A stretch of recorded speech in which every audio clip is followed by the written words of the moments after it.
Steelers Nation, drop everything you're doing right now because what just came out of the South Side is absolutely massive. The OTAs have wrapped up and the intel coming from inside the building is game-changing. We're talking about a complete culture shift, position battles heating up, and a defensive scheme that could absolutely terrorize the entire AFC. If you want to stay locked in on every single development with your Pittsburgh Steelers, hit that subscribe button right now because we're bringing you the inside scoop every single day. All right, let's dive into this because what we're hearing out of the UPMC Rooney Sports Complex is honestly getting me fired up for this season. The organized team activities just concluded, and I'm about to walk you through everything that matters, everything that's going to define this team when they take the field in September. Trust me, by the end of this, you're going to understand exactly why this Steelers squad might be the most dangerous team they've put together in years. So first things first, we need to talk about the elephant in the room. There's a new sheriff in town, and his name is Mike McCarthy. Now I know what some of you are thinking. You're wondering if this is really going to be that different from what we saw under the previous regime. And let me tell you something. The reports coming out are absolutely eye-opening. We're not just talking about minor tweaks here and there. We're talking about a fundamental transformation in how this team operates day to day. You want to know how significant this is? Let's go straight to the source. Big Ben himself, Ben Roethlisberger, still has his connections inside that building. He's hearing things. And what he's hearing is that this coaching staff has completely changed the energy and the pace of how these practices run. According to Ben's sources, this new regime under McCarthy has these guys moving, grooving, and running nonstop. There's no downtime. There's no standing around. Everything is go, go, go. Players are saying it's eye-opening. They're saying it's a massive change from what they've been used to. Now, here's the thing about change. A lot of fans get nervous when they hear that word. They think change equals uncertainty. But let me tell you something. When you've been stuck in the same patterns, running the same schemes, getting the same results year after year, change isn't just good. It's absolutely necessary. And from everything we're hearing, McCarthy is maximizing every single second of these practice sessions. He's finding innovative ways to get the most out of the time allowed under the collective bargaining agreement. This is a coach who knows exactly what he's doing. Think about the contrast here for a second. The previous staff, they had a more laid-back approach to OTAs. Not saying that was necessarily wrong, but it was definitely a different philosophy. It was more about feel, more about letting guys ease into things. McCarthy? This dude is all business from the jump. Everything is detail-oriented. Everything is focused on the football side of things. And honestly, that's exactly what this franchise needed. We all saw the schemes get a little stale over the last few years. The offensive play calling became predictable. The defensive adjustments weren't happening fast enough. That edge that made Pittsburgh feared across the league, it had dulled a bit if we're being honest. But McCarthy brings something different to the table. He's a football junkie. This guy lives and breathes the X's and O's. Maybe he's not the most charismatic personality you'll ever meet, but you know what he is? He's someone who knows how to run a championship-level football operation. That's why he absolutely crushed the interview process. That's why the Rooney family made the decision to bring him in. He brings structure, he brings innovation, and he brings a winning pedigree. Now, let's talk about something that's getting some fans a little nervous, and I want to address this head-on because context matters here. The defense is currently ahead of the offense. We're hearing reports about turnovers in practice, about some miscommunication, about things not looking as crisp as we'd want on the offensive side of the ball. Arthur Moats, former Steeler who's been watching these practices, he mentioned he didn't love the amount of turnovers the offense was having. Tips turning into picks, overthrows, receivers not being on the same page. He wanted things to look cleaner. But here's why I'm not panicking, and here's why you shouldn't either. This is completely normal. This happens every single year across the entire league. Defense is almost always ahead of offense at this stage. Think about why that is. Defensively, every team is pretty much running similar concepts. It's the same fundamental ideas, just different terminology. Getting everyone on the same page is more about learning the language than learning completely new concepts. And defensively, the playbook is simpler. You've seen defensive coordinators with a tiny play sheet, right? Compare that to offensive coordinators who've got what looks like a full restaurant menu. That's because offensive schemes are way more complex, there are way more moving parts, and it takes longer to build that chemistry. Especially when you're installing a brand new system like McCarthy is doing right now, the offense needs time. They need reps. They need to work through the mistakes. Remember last year when Aaron Rodgers didn't even take a team rep until training camp started? Everyone was worried about that too. And what happened? He went out and threw 4 touchdowns in the season opener. The bugs got worked out, the chemistry developed. And that's exactly what's going to happen here. The silver lining is that Rodgers has been participating in almost all the OTAs this year, so they're actually ahead of schedule compared to last season. They're working through those communication issues now in June rather than in late July. That's actually a good thing when you think about it. Let me paint a picture for you about what this offense is going to look like because there's been some confusion out there. A lot of people looked at what McCarthy did in Dallas and assumed he's just going to copy and paste that system here in Pittsburgh. They saw all the spread formations, all the 3 wide receiver sets, all that 11 personnel that Dallas loved to run. And they figured, okay, that's what we're getting in Pittsburgh. Wrong. Dead wrong. McCarthy has been crystal clear about this. He wants to build an offense that fits the identity of this division and this city. He wants ground and pound. He wants to be physical. He wants to impose his will on AFC North defenses that are built to stop the run. And here's the beautiful thing. He's got the personnel to do it. If you want a comparison, don't look at his Dallas days. Look at what he did in Green Bay. That's the blueprint for what we're about to see. We're talking heavy personnel packages, multiple tight ends on the field at the same time, 2 back sets, fullback usage. This is going to be smash-mouth football. And the versatility this offense has is absolutely insane. You want to spread it out and throw it around? They can do that. You've got the receiver talent. But you want to line up with 2 tight ends and a fullback and run it down someone's throat? They can do that too. And that ability to adjust week to week to attack the specific weaknesses of each opponent, that's what makes this offense so dangerous. Let's talk about Darnell Washington for a second because people are sleeping on how much this dude is about to be featured. I keep hearing people say the Steelers are paying a backup tight end. That's such a surface-level take. Washington is not a backup. He's a weapon. This kid is absolutely massive. He blocks like an offensive lineman, but he's also got soft hands and can do damage after the catch. The combination of size and skill he brings is incredibly rare. And in McCarthy's offense, that type of player is gold. Then you've got Pat Freiermuth, who's already got chemistry with Rodgers, who's your receiving tight end, your safety valve, your guy in the red zone. These 2 tight ends complement each other perfectly. And I'm telling you right now, you're going to see both of them on the field at the same time constantly, especially on early downs. They're going to create mismatches. They're going to open up running lanes. They're going to give Rodgers options all over the field. And don't even get me started on the fullback position. Riley Ranowski is about to eat in this offense. If you watched what McCarthy did with fullbacks in Green Bay, you know what's coming. This kid is built perfectly for the NFL fullback role. He can lead block, he can catch passes, he can do damage in space. He might be the best fullback in football in a couple years. McCarthy loves using that position, and Ranowski is going to get significant work. Oh, and those jumbo packages we saw last year? They're coming back. Rodgers loved them.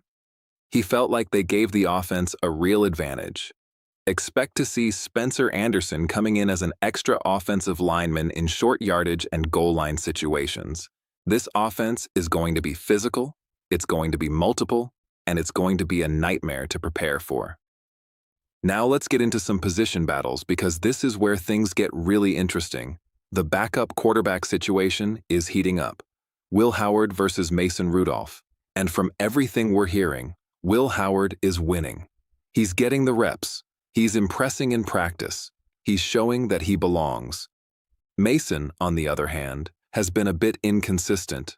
There might be a minor injury situation going on there, but regardless, the momentum is clearly with Howard right now. And here's why that makes sense. Howard is younger. He's got starter upside. Mason is almost 30 years old, and we know what he is at this point. If Howard is even close to Mason's level, they're going to go with the younger guy who has room to grow. But here's the caveat. Howard still has to prove it when the pads come on in training camp and the preseason games start. If he's throwing picks, if he's making bad decisions, then sure, the job could swing back to Mason. But right now, as we head into the summer, Howard is your QB2. That's where the momentum is pointing. Roman Wilson is another interesting case. He's holding on to that WR3 spot right now. But we've seen this movie before with Roman. He looks fantastic in helmets and shorts. He's fast, he's quick, he's making plays in OTAs. But when you put the pads on, when the contact starts, that's when he's struggled in the past. So I need to see it in training camp before I'm fully bought in. That said, he apparently caught a 70-plus yard bomb from Rodgers during OTAs. He's being used as a deep threat out of the slot, similar to how McCarthy used Kevontae Turpin in Dallas. That role could be perfect for Wilson if he can stay healthy and show he can handle the physicality. The offensive line competition at right guard is legitimately wide open. Spencer Anderson held on to the starting spot throughout OTAs. He's in the pole position right now. But when training camp starts, it's going to be a three-way battle between Anderson, Hoffman, and the rookie Jennings. This is going to be one of the most important position battles to watch because that right guard spot is crucial for this offense to function. Anderson has the edge right now, but nothing is decided yet. All right, now let's flip to the defensive side because this is where I'm getting really excited. Patrick Graham is completely transforming how this defense operates. We're going to see way more too-high safety shells. Now, the Steelers did start moving toward this in the second half of last season, and the defense improved because of it. But Graham is going to base out of these too-high looks from day one. The beauty of starting with too-high safeties is the deception it creates. You can rotate into literally any coverage from that look. You can play quarters, you can play Tampa 2, you can play match coverages, or you can rotate down into single high and play cover 1 or cover 3. The offense has no idea what's coming. You're taking away the deep ball, you're keeping everything in front of you, and you're making the offense earn every yard. Now, the obvious question is, doesn't that make you vulnerable to the run? If you've got two safeties deep, don't you get fewer guys in the box to stop the running game? Traditionally, yes. But that's where the big nickel position comes in, and this is the secret sauce of modern NFL defense. The big nickel player is a hybrid. He's big enough and physical enough to play like a linebacker in the run game, but skilled enough in coverage to defend the slot receiver. It's an incredibly specialized role. Most players can't do it. You need the perfect combination of size, speed, tackling ability, and football IQ. And guess what? The Steelers have one of the absolute best big nickel players in the entire league, Jalen Ramsey. Now, I know what you're thinking. Jalen is 31 years old. He's not the same athlete he was 5 years ago. He can't lock down elite receivers on the outside in press man coverage anymore. You're right about all of that. But here's what he can do. He can play with elite instincts. He can tackle like a linebacker. He's one of the best run-defending defensive backs in football. At 210 pounds, he's got the size to take on blocks and make plays in the run game. And his football IQ is off the charts. He processes information faster than almost anyone in the league. In this big nickel role, Ramsey is going to be absolutely perfect. He can handle slot receivers in coverage, but he can also jump into the box and blow up running plays. He sets the tone with how physical he is, and having a player like that allows Graham to live in these two high structures without sacrificing run defense. It's the perfect marriage of scheme and personnel. The deception this defense is going to create is going to be insane. And a huge part of that is the cornerback duo on the outside. Joey Porter Jr. and Jamal Dean are two of the best man coverage corners in the entire NFL. That gives Graham so much flexibility in what he can call. You want to play match coverages and zone concepts on early downs?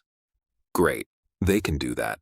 But on third down, when you need a stop, when you need to get after the quarterback, Graham can dial up cover one robber, put those corners on an island, and bring pressure from everywhere. The best defenses in the league, teams like Houston and Denver, they can play elite man coverage. And now Pittsburgh has that capability too. That's a game changer. That's what takes a defense from good to elite. And the pressure packages are going to be creative as hell. Patrick Graham has always been known for getting exotic with his blitz designs. And look at the weapons he has to work with. On the defensive line, you've got dominant pass rushers. At linebacker, Patrick Queen and Peyton Wilson are both excellent blitzers. Ramsey is a great blitzer from the nickel spot. Deshaun Elliott can bring it, Jaquan Brisker can bring it, Graham can threaten pressure from anywhere, and the quarterback has no idea who's actually coming and who's dropping into coverage. This is going to be a disguise-heavy, aggressive, violent defense, and it's going to be so much fun to watch. Peyton Wilson deserves his own section here because his role is about to expand significantly. He's taking on more communication responsibilities. He's going to be on the field way more. And in a blitz-heavy scheme like what Graham runs, Wilson is going to feast. This kid can fly off the edge. He's got great instincts. This system is tailor-made for his skill set. Expect a breakout season from Peyton Wilson. Last thing I want to touch on is Keanu Benton at nose tackle. This is a big development. Benton played more as a penetrating defensive end last year, but he's being asked to play nose tackle now, which requires different technique. He's a massive human being, but he's also tall, and if you don't play with great pad level at that position, you're going to get pushed around by double teams. That's been his issue in the past. But if the new defensive line coach can get him to play lower, to anchor better, to use his natural strength and length, Benton could become one of the best nose tackles in football. He showed flashes last year. Year 2 could be special. So let me ask you this. On a scale of 1 to 10, how excited are you for this Steelers team? Because personally, I'm sitting at about an 8. This might be the most complete roster they've had in years. The culture is changing. The schemes are evolving. The talent is there on both sides of the ball. This team is built to compete right now. We've got a new era starting in Pittsburgh, and all the signs are pointing in the right direction. McCarthy is installing a physical, multiple offense that can attack you in different ways. Graham is building a defense that can disguise, that can pressure, that can shut down elite offenses. The pieces are in place.